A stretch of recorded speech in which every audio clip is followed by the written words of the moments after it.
అన్నగారిని అంత మాట అన్న Mohan Babu, collection king doctor Mohan బాబుకి ఎన్టీ రామారావు గారంటే ఎంత ప్రాణమో ప్రత్యేకించి చెప్పకరలేదు.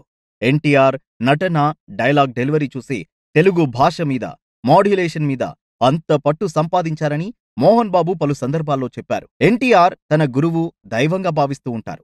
అలాంటి అన్నగారిని మోహన్ బాబు ఏరా అని పిలిచారంటే ఎవరన్నా షాక్ అవుతారు. కానీ ఇది నిజం. ఎన్టీఆర్ తన బ్యానర్లో నిర్మించిన ఎన్నెన్నో సినిమాల్లో డ్రైవర్ రాముడు నుంచి సామ్రాట్ అశోక వరకు మోహన్ బాబుకి కీలక పాత్రలిచ్చారు.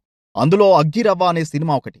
ఇటీవల కాలంలో ఫాదర్ క్యారెక్టర్ వేసిన ఆర్టిస్ట్ కూడా స్టార్ హీరో కొడుకు అయితే ఏరా అని పిలవడానికి వీల్లేదు. అలాంటిది అగ్గిరవ్వ సినిమాలో ఎన్టీఆర్, మోహన్ బాబు స్నేహితులు. పోలీస్ డిపార్ట్మెంట్లో పనిచేస్తుంటారు. మోహన్ బాబు ఎన్టీఆర్ని ఏరా అని పిలుస్తూ ఉంటారు సినిమా మొత్తం. మోహన్ బాబు తన తమ్ముడితో సమానం కాబట్టి ఎన్టీఆర్ ఆ పిలుపుని, చనువుని అంగీకరించారు.